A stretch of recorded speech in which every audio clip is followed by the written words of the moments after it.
We're working hard for you to make sure you're happy. There's a chance we'll get something. We'll see. We'll know. A lot of people died last month. 27,000 people died in that whole thing. Yeah, we'll talk about it. Been bad.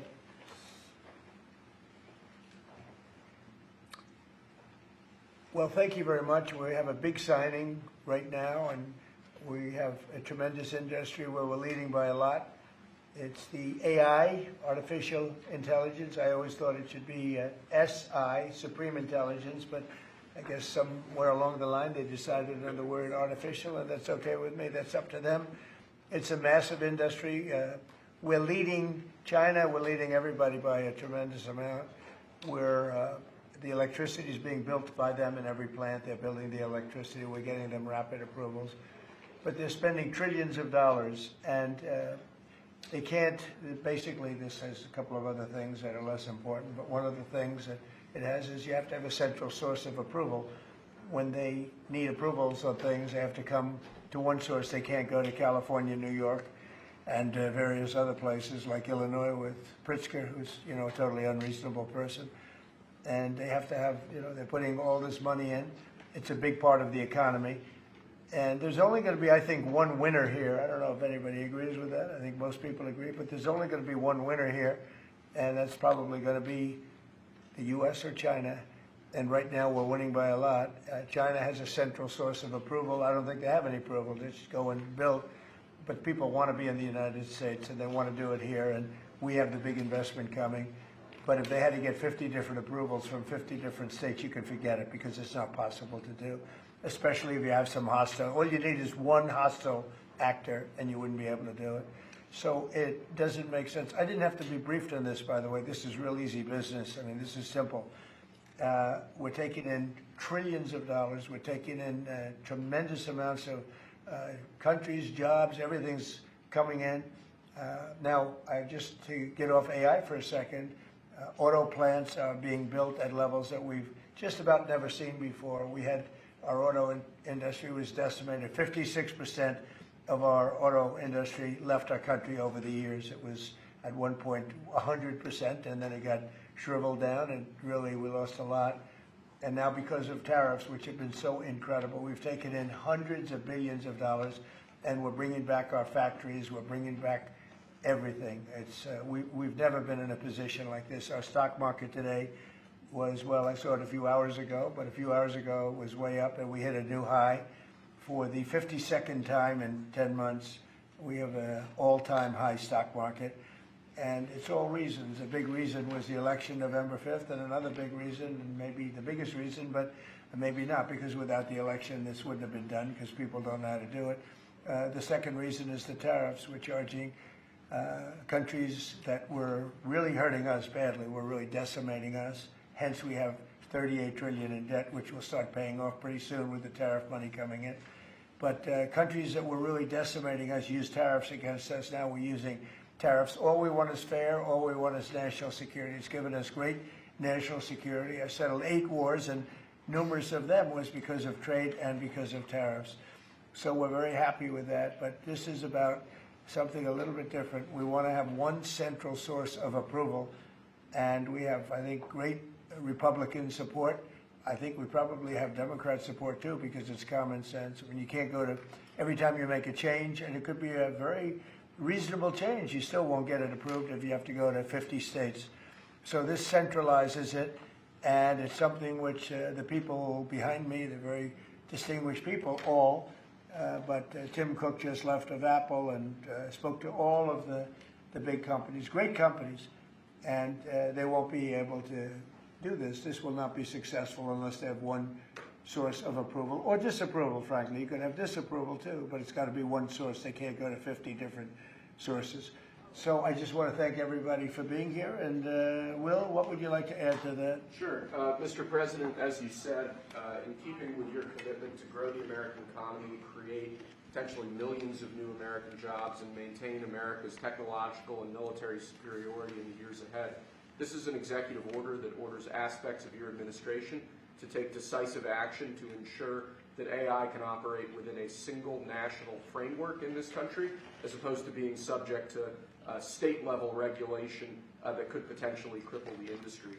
David Sachs, your AI and crypto czar, has been one of the key players and key authors behind this EO. He can give you more of the granular detail, but the big picture is that we're taking steps to ensure that AI operates under a single national standard so that we can reap the benefits that will come from it in terms of economic growth, job development, national security, and technological edge. And it's really the biggest industry that anybody's seen. I mean, it's taking off. And again, I believe there'll only be one country that really benefits, and it should be the United States. And it will be if we do this, if we're unified. We have to be unified. China is unified because they have one vote. That's President Xi. He says do it, and that's the end of that. You know, we have a different system, but we have a system that's good, but we only have a system that's good if it's smart.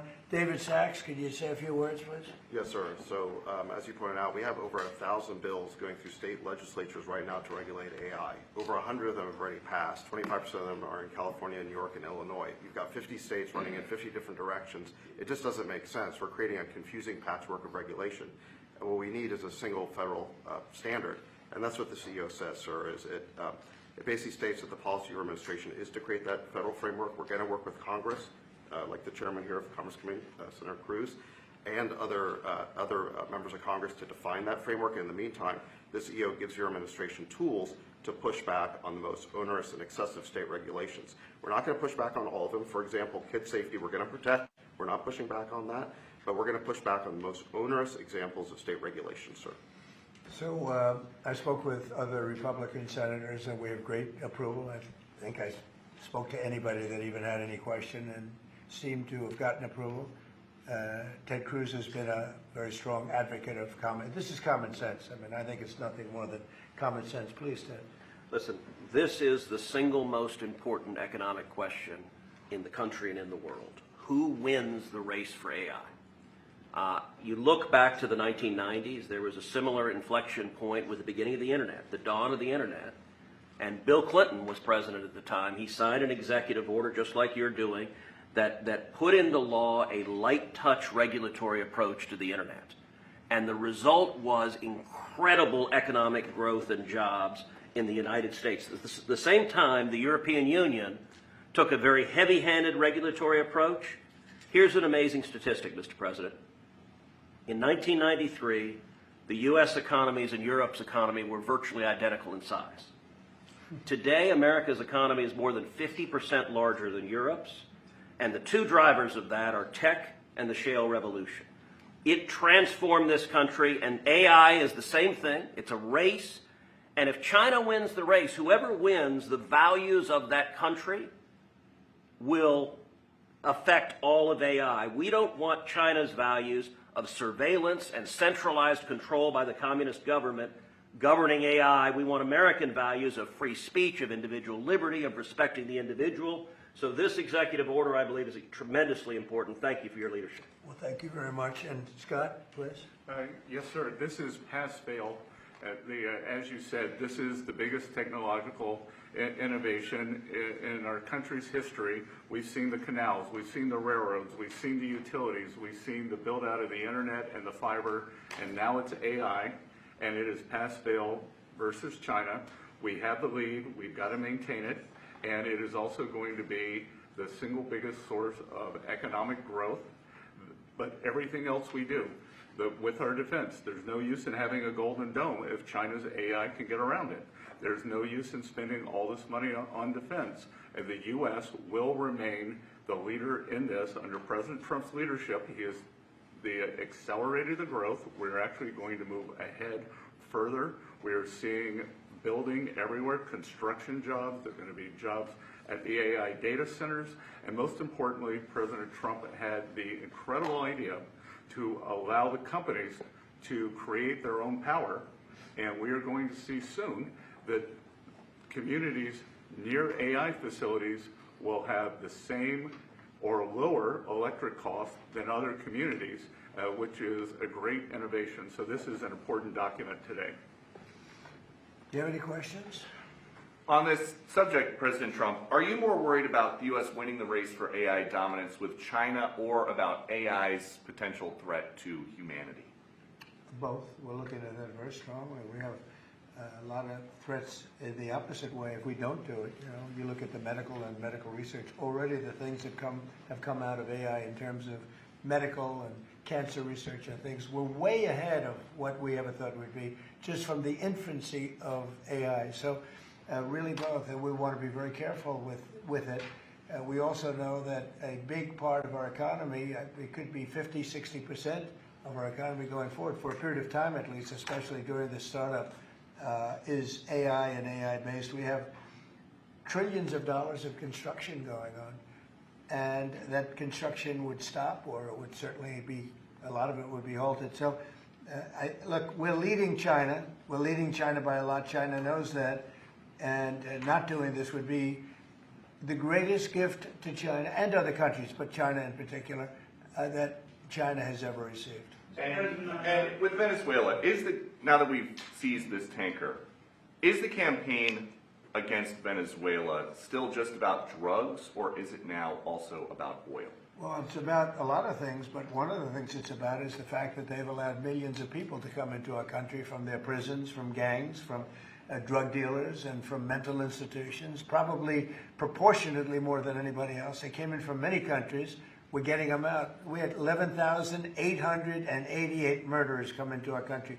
Many of them are from Venezuela. We had thousands of Tren de Aragua, the gang, come in from, which they say is the most violent gang. I don't know, MS-13 is pretty bad, but Tren de Aragua, they say, is the most violent gang. That comes from the prisons of Venezuela. It came out of the prisons of Venezuela. So it has to do with a lot of things. They've treated us badly, and I guess now we're not treating them so good. If you look at the drug traffic by sea is down 92%. And nobody can figure out who the 8% is, because I have no idea. Anybody getting involved in that right now is not doing well. And we'll start that on land, too. It's going to be starting on land pretty soon. Thank you, Peter. Mr. President, in Indiana, just a few moments ago, the Senate there rejected the congressional maps to redistrict in that state. A number of Republicans voted against that redistricting effort. You have spent a lot of time talking about this. The Vice President traveled to Indiana. What's your reaction? Well, we won every other state. That's the only state. It's funny because I won Indiana all 3 times by a landslide, and I wasn't working on it very hard. Would have been nice. I think we would have picked up 2 seats if we did that. You had one gentleman, the head of the Senate, I guess, Bray, whatever his name is. I heard he was against it. He'll probably lose his next primary, whenever that is. I hope he does, but because he's done a tremendous service. I mean, think of it. It's a great place. I love the people there. They love me. You know, we won in a landslide all 3 times. Got tremendous votes. I got record votes.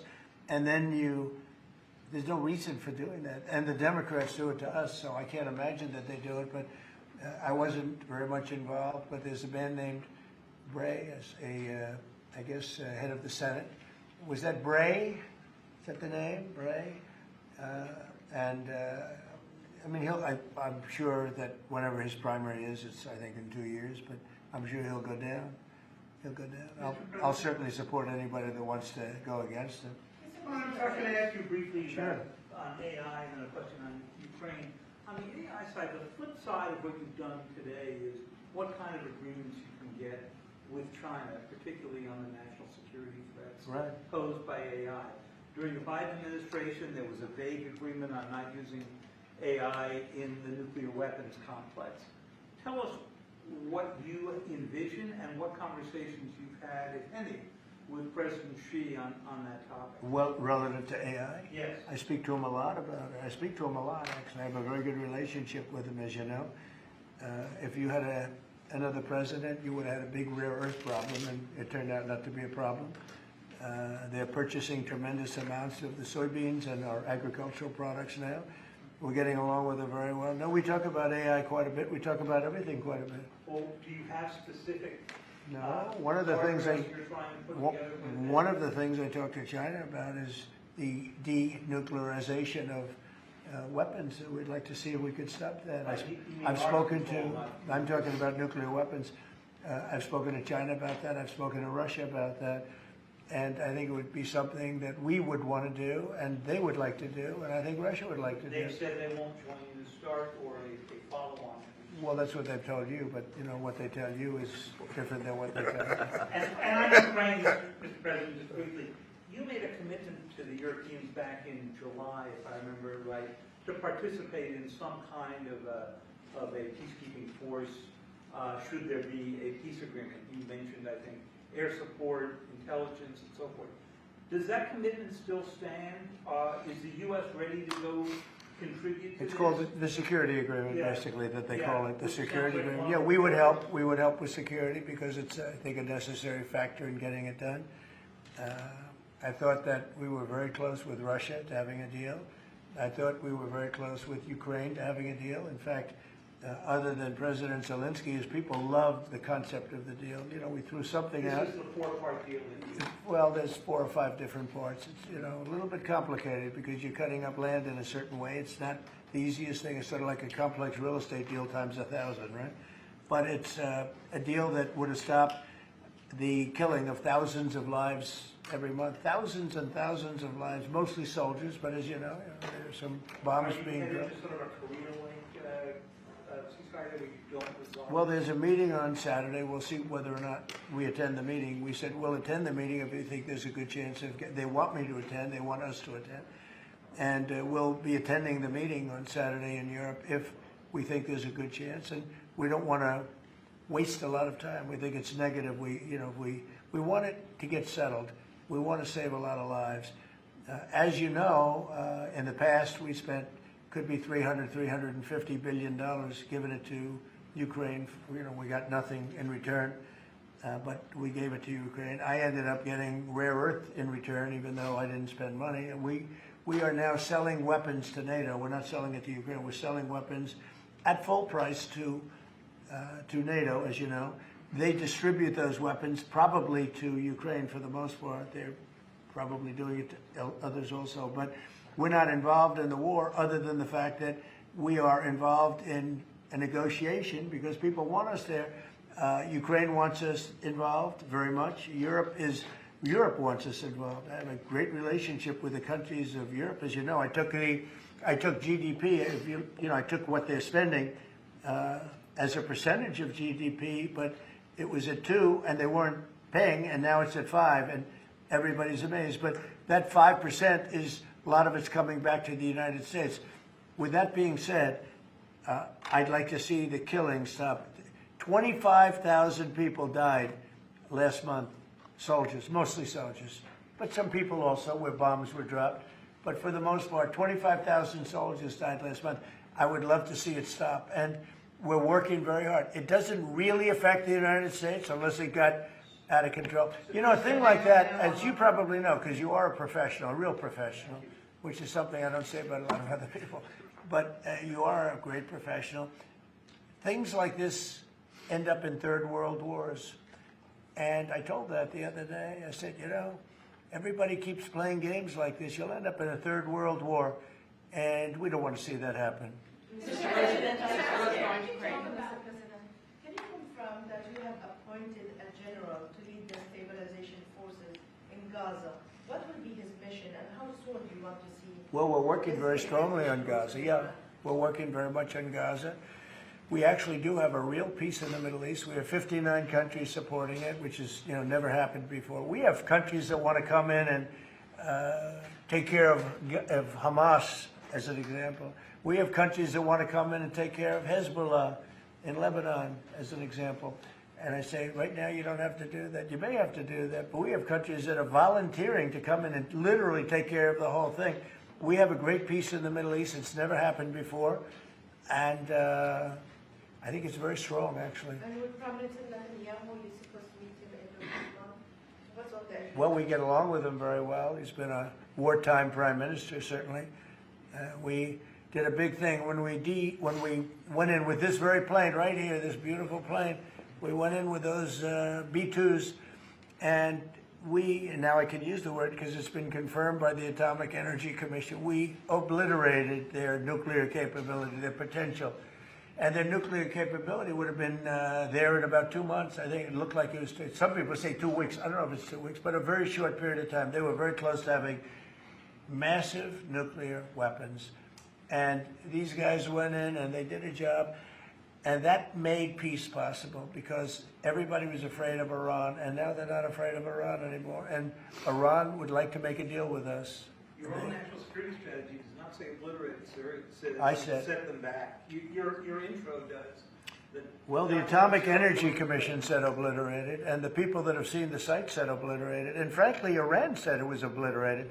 And to show you how accurate it was, and you know, I fight for the pilots because the pilots and those people went in there at great risk, and they hit every single target on every single bomb, and they did a lot of damage. And for them to be given anything less than 100% of the credit is unfair. So I will tell you, the Atomic Energy Commission said it's like gonzo. It's one person actually used the term obliterated, but Iran actually said that they probably can never go there again. They can probably never start there again.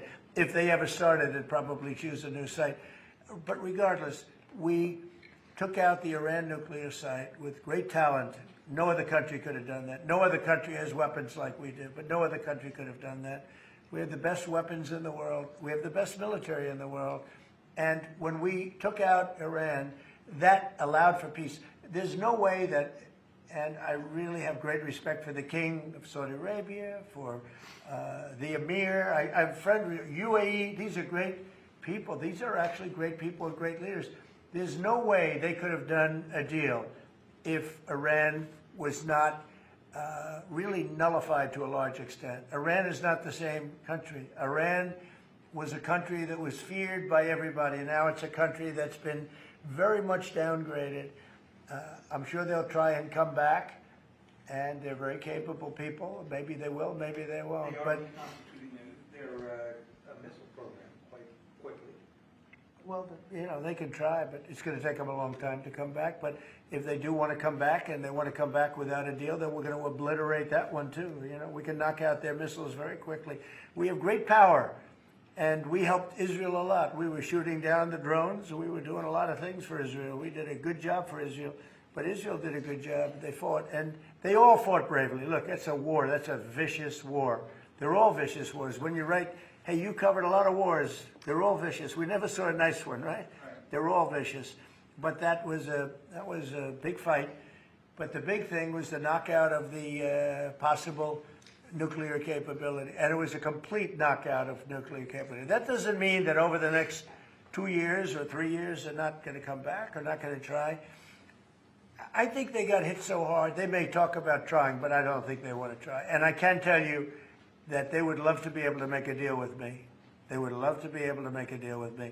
And I'd love to make a deal with them if we could. You know, we were not close, but not so close, but we were reasonably there for a deal with Iran before the bombing. And they would have been much better off if they made a deal. They could have had a deal. They could have had a deal where they would have been much better off. Look at what we've done. I mean, their place is blown up. Forget about the nuclear. The nuclear is gone, but look at the damage they've suffered, the death that they've suffered. They could have had a deal with nobody would have died, no buildings would have been down, nothing would have happened.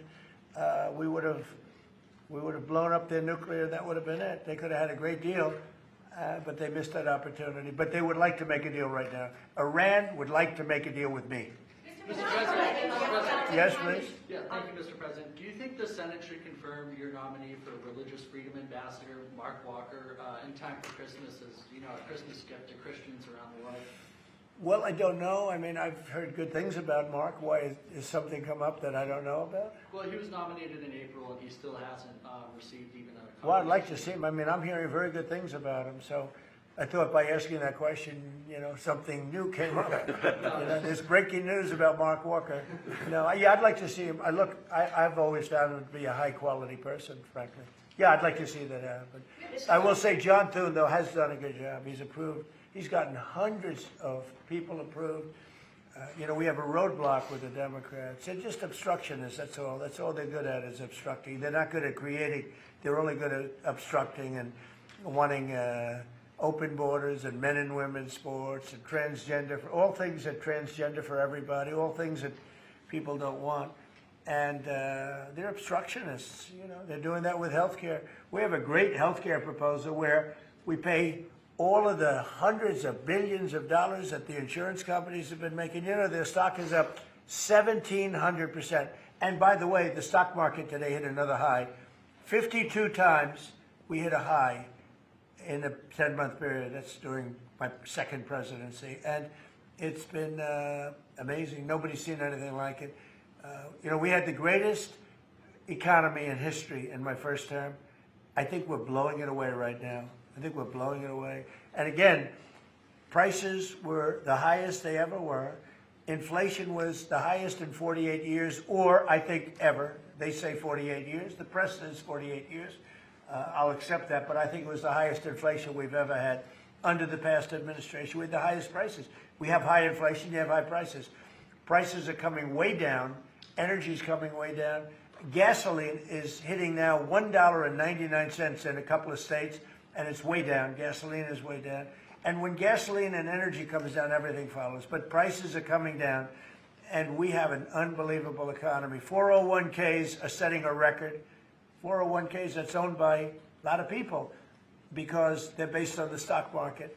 And the stock market for his 52nd time has just hit a brand new high. So it's amazing what's happening. And I will say this, our country is respected again. I think we're respected like never before. The United States is respected again. We have a country that was a dead country 1 year ago, dead.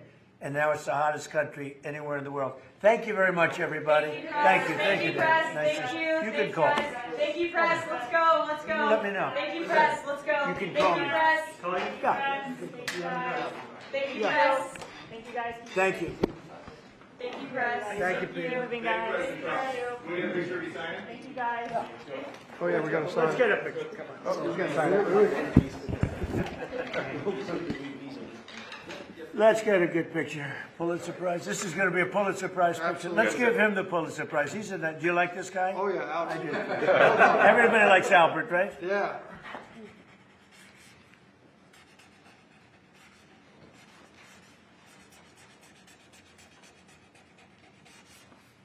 No auto pen necessary. That's a whole big deal, isn't it? Well, what's that all about? Okay. Who am I giving this pen to, David? Who am I giving it to? How about Cyril? You're right. Thank What you, a sir. job he's done. That's a good choice. Thank you very much. I almost gave it to Howard.